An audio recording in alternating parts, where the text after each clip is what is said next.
चर्चा कर रहे थे कि व्यष्टि अर्थशास्त्र में जो अध्ययन किया जाता है वो सिर्फ और सिर्फ व्यक्तिगत इकाइयों का अध्ययन किया जाता है। यस, बनने वाला जो प्रश्न है वो देखिएगा कि व्यष्टि अर्थशास्त्र में किसका अध्ययन किया जाता है। आपको बताना है व्यष्टि अर्थशास्त्र में व्यक्तिगत इकाइयों का अध्ययन किया जाता है। और अगर ये पूछ ले कि व्यक्तिगत इकाइयों में भी किन किन का अध्ययन किया जाता है तो आप बता सकते हो फर्म, परिवार आदि का अध्ययन किया जाता है। यस, व्यष्टि अर्थशास्त्र में किसका अध्ययन किया जाता है? व्यष्टि अर्थशास्त्र में जो अध्ययन किया जाता है वो है व्यक्तिगत इकाइयों का। और व्यक्तिगत इकाइयों में भी किस किस का अध्ययन किया जाता है? व्यक्तिगत इकाइयों में फर्म, परिवार आदि का अध्ययन किया जाता है। यस, अब हम इसके बाद में अगर चर्चा करें कि व्यष्टि अर्थशास्त्र को अंग्रेजी में माइक्रो इकोनॉमिक्स कहते हैं, जिसकी उत्पत्ति ग्रीक भाषा के माइक्रोस MIKROS माइक्रोस शब्द से हुई है, जिसका अर्थ सूक्ष्म, छोटा या लघु होता है। इसके बाद का जो बनता है कि व्यष्टि अर्थशास्त्र में जो अध्ययन किया जाता है वो सिर्फ और सिर्फ व्यक्तिगत इकाइयों का अध्ययन किया जाता है। यस, व्यक्तिगत इकाइयों में भी किस किस का अध्ययन किया जाता है तो आपको बताना है फर्म, परिवार आदि का अध्ययन किया जाता है। यस, अब बात करें हम कि व्यष्टि अर्थशास्त्र का जो विकास है, यस, व्यष्टि अर्थशास्त्र का विकास 1930 में हुआ। आपको बताना है प्रश्न जो बनता है व्यष्टि अर्थशास्त्र का विकास कब हुआ, आपको बताना है व्यष्टि अर्थशास्त्र का विकास 1930 में हुआ। यस, अब इसके बाद में व्यष्टि अर्थशास्त्र का जो जन्मदाता है, ये जन्मदाता आपको याद रखना है, और जन्मदाता है एडम स्मिथ। यस, व्यष्टि अर्थशास्त्र का जन्मदाता एडम स्मिथ। दोबारा बता रहे हैं, व्यष्टि अर्थशास्त्र का जन्मदाता किसको कहा गया? एडम स्मिथ को कहा गया। और व्यष्टि अर्थशास्त्र का जो विकास हुआ वो 1930 में हुआ। यस, हम बात करें अगर एडम स्मिथ की बात करें तो इस एडम स्मिथ को आप कोष्टक में लिख लीजिएगा आधुनिक अर्थशास्त्र का जन्म। आधुनिक अर्थशास्त्र का जन्म। यस, प्रश्न आपको बताना है, अगर प्रश्न बने कि आधुनिक अर्थशास्त्र का जनक कौन है तो आपको बताना है आधुनिक अर्थशास्त्र का जनक एडम स्मिथ, और व्यष्टि अर्थशास्त्र का जो जन्मदाता है वो कौन है? Adam Smith. और एडम स्मिथ को ही आधुनिक अर्थशास्त्र का जनक कहा जाता है। यस, कि एडम स्मिथ को ही आधुनिक अर्थशास्त्र का जनक क्यों कहा जाता है? क्योंकि 1776 में इन्होंने एक पुस्तक लिखी, an inquiry into the nature causes wealth of nation, यानी राष्ट्रों के धन का स्वरूप तथा आर्थिक कारणों की खोज।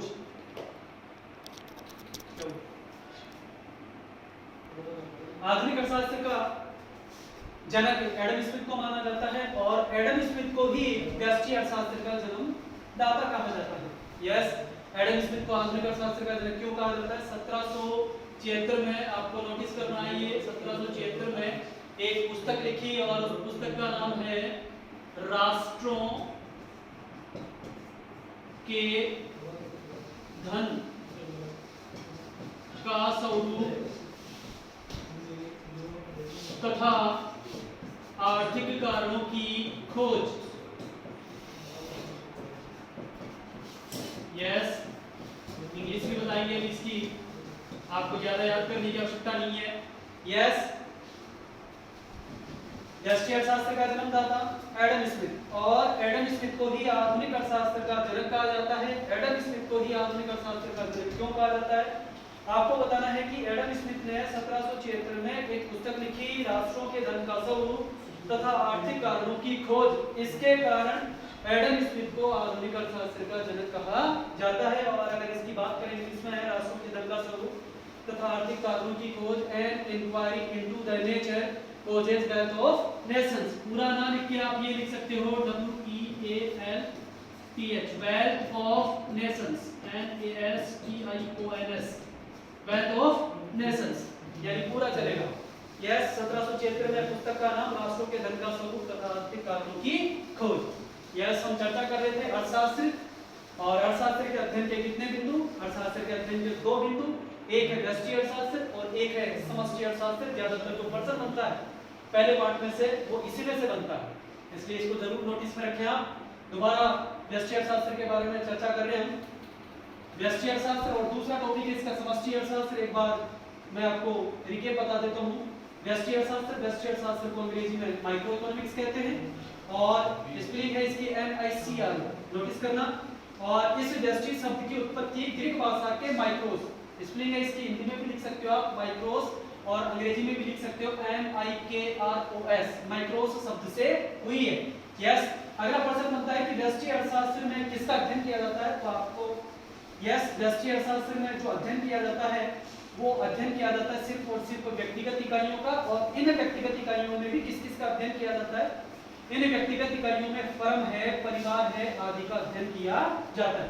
जबकि व्यष्टि अर्थशास्त्र का जो अर्थ होता है वो होता है छोटा, सूक्ष्म, लघु। ये भी प्रश्न बनता है कि व्यष्टि अर्थशास्त्र का अर्थ क्या होता है। व्यष्टि अर्थशास्त्र का अर्थ होता है छोटा, सूक्ष्म या लघु, यानी कि इसमें सिर्फ और सिर्फ जो अध्ययन किया जाता है वो व्यक्तिगत इकाइयों का अध्ययन किया जाता है, मतलब मीन्स हुआ इसका छोटा, सूक्ष्म, लघु। यस, इसके बाद में चर्चा करें कि व्यष्टि अर्थशास्त्र का जो विकास हुआ वो 1930 में हुआ। अब बात ये होती है कि व्यष्टि अर्थशास्त्र का जो जन्मदाता है वो कौन है, एडम स्मिथ।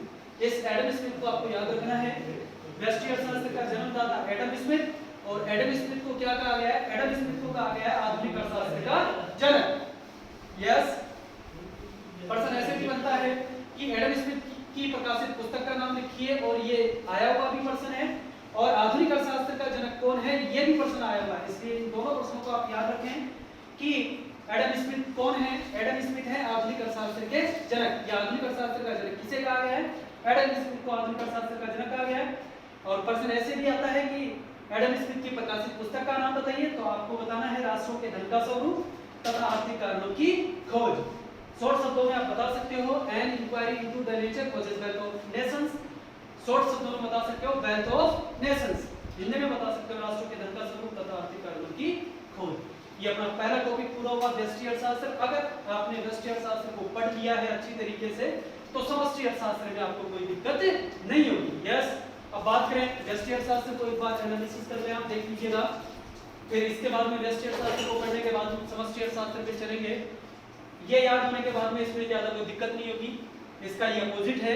यस, चर्चा करते हैं समष्टि अर्थशास्त्र में।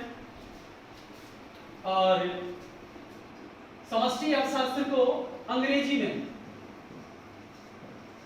तुलना बताएंगे, दोनों में अंतर भी बताएंगे। व्यष्टि अर्थशास्त्र और समष्टि अर्थशास्त्र में अंतर बताइए, तो व्यष्टि अर्थशास्त्र और समष्टि अर्थशास्त्र में ये अंतर भी हो जाएगा और याद भी हो जाएगा आपको। तो समष्टि अर्थशास्त्र को अंग्रेजी में मैक्रो इकोनॉमिक्स कहते हैं, MACRO, macro economics, TCONOMICS। Yes, पहला अंतर देखो, व्यष्टि अर्थशास्त्र को अंग्रेजी में क्या कहते हैं, व्यष्टि अर्थशास्त्र को अंग्रेजी में माइक्रो इकोनॉमिक्स कहते हैं। और इसी का पहला अंतर हो गया कि समष्टि अर्थशास्त्र को अंग्रेजी में क्या कहते हैं, मैक्रो इकोनॉमिक्स कहते हैं, MACRO। स्प्लिट की तरफ नोटिस करना, माइक्रो MICRO, यानी इसमें I है, इसमें A है, बस यही अंतर है, I A, यहाँ I की जगह A लगाना और कुछ नहीं करना। Yes, micro economics, macro economics. Yes, समष्टि अर्थशास्त्र को अंग्रेजी में क्या कहते हैं, समष्टि अर्थशास्त्र को अंग्रेजी में कहते हैं मैक्रो इकोनॉमिक्स। इसके बाद में इस समष्टि शब्द की उत्पत्ति, अब इसकी उत्पत्ति की बात करें, उत्पत्ति ग्रीक भाषा के वही मैक्रोस, MAKROS, मैक्रोस शब्द से हुई है। आप हिंदी में भी लिख सकते हो। यस, व्यष्टि अर्थशास्त्र में चलेंगे। व्यष्टि अर्थशास्त्र को अंग्रेजी में माइक्रो इकोनॉमिक्स और समष्टि अर्थशास्त्र को अंग्रेजी में मैक्रो इकोनॉमिक्स, यानी MICRO, MACRO। बस इसके बाद में आपको बताना है कि व्यष्टि अर्थशास्त्र की उत्पत्ति ग्रीक भाषा के कौन से शब्द से हुई है, माइक्रो से माइक्रोस। और इसमें हो जाएगा कि समष्टि अर्थशास्त्र की उत्पत्ति ग्रीक भाषा के कौन से शब्द से हुई है, मैक्रो से मैक्रोस, MAKROS। यस, अब इसके बाद में हम चर्चा करेंगे कि इसका जो अर्थ होता है, अर्थ बड़ा। व्यष्टि अर्थशास्त्र का अर्थ क्या होता था, छोटा, और समष्टि अर्थशास्त्र का अर्थ क्या होता है, बड़ा, व्यापक, बृहद। आप ये भी बता सकते हो। यस, समष्टि अर्थशास्त्र को अंग्रेजी में मैक्रो इकोनॉमिक्स कहते हैं, जिसकी उत्पत्ति ग्रीक भाषा के मैक्रोस शब्द से हुई है, जिसका अर्थ बड़ा या व्यापक या बृहद होता है। इसके बाद में अगर हम चर्चा करें कि समष्टि अर्थशास्त्र में किसका अध्ययन किया जाता है, यस, समष्टि अर्थशास्त्र में जो अध्ययन किया जाता है वो देखिएगा, समष्टि अर्थशास्त्र में अध्ययन किया जाता है, इसमें व्यक्तिगत इकाइयों का किया जाता है और इसमें संपूर्ण इकाइयों का किया जाता है। उसमें व्यक्तिगत इकाइयों का, व्यष्टि अर्थशास्त्र में व्यक्तिगत इकाइयों का, और इसमें संपूर्ण इकाइयों के समूह का, संपूर्ण इकाइयों के समूह का। अब संपूर्ण इकाइयों के समूह जैसे नेशनल इनकम है, राष्ट्रीय आय है, राष्ट्रीय आय, समग्र मांग, समग्र पूर्ति आदि, aggregate demand and aggregate supply. Yes, समष्टि अर्थशास्त्र में जो अध्ययन किया जाता है वो अध्ययन किसका किया जाता है, संपूर्ण इकाइयों के समूह का। यानी अब इन संपूर्ण इकाइयों के समूह में भी चीजें आ गई, जैसे कोई पूछ ले संपूर्ण इकाइयां कौन कौन सी, तो आपको बताना है बेटा राष्ट्रीय आय, समग्र मांग, समग्र पूर्ति, aggregate demand, aggregate supply and national income. Yes, अब इसके बाद में हम चर्चा करें कि इसका जो विकास हुआ, समष्टि अर्थशास्त्र का विकास, यस, हम आपसे पूछेंगे व्यष्टि अर्थशास्त्र का विकास 1930 में और समष्टि अर्थशास्त्र का विकास 1936 में। ओके, व्यष्टि अर्थशास्त्र का विकास कब हुआ, 1930 में, और समष्टि अर्थशास्त्र का विकास कब हुआ, 1936 में। और इसका विकास किसने किया, इसके जन्मदाता हैं, इसके जन्मदाता हैं J.M. Keynes, John Maynard Keynes, J.M. Keynes, J.M. Keynes. आपको याद रखना है कि समष्टि अर्थशास्त्र के जो जन्मदाता है, समष्टि अर्थशास्त्र के जो जनक हैं वो कौन है, आपको बताना है J.M. किन्स। यस, चर्चा करें, व्यष्टि अर्थशास्त्र का विकास 1930 में और इसका जन्मदाता एडम स्मिथ। समष्टि अर्थशास्त्र पे चलें, समष्टि अर्थशास्त्र का विकास 1936 में और इसका जन्मदाता J.M. किन्स। और J.M. किन्स ने सन 1936 में एक पुस्तक लिखी और उस पुस्तक का नाम है the general theory of employment, interest and money, रोजगार ब्याज, रोजगार ब्याज और मुद्रा का सामान्य सिद्धांत।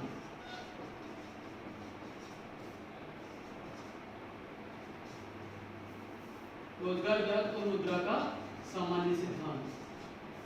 यस, देख लीजिएगा, समष्टि अर्थशास्त्र, समष्टि अर्थशास्त्र को अंग्रेजी में मैक्रो इकोनॉमिक्स कहते हैं, MACRO, मैक्रो इकोनॉमिक्स। और इस समष्टि शब्द की उत्पत्ति ग्रीक भाषा के मैक्रोस, यानी MACRO, ग्रीक भाषा के मैक्रोस,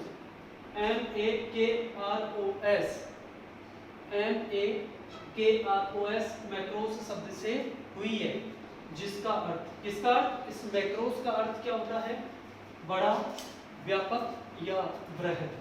हम बात करें कि समष्टि अर्थशास्त्र में किसका अध्ययन किया जाता है, समष्टि अर्थशास्त्र में संपूर्ण इकाइयों से संबंधित समूहों का अध्ययन किया जाता है। यस, समष्टि अर्थशास्त्र में किसका अध्ययन किया जाता है, समष्टि अर्थशास्त्र में संपूर्ण इकाइयों से संबंधित समूहों का अध्ययन किया जाता है, जैसे राष्ट्रीय आय है, समग्र मांग है, समग्र पूर्ति है आदि का अध्ययन किया जाता है। इसके बाद में हम बताएंगे कि समष्टि अर्थशास्त्र का जो विकास हुआ वो 1936 में हुआ, जबकि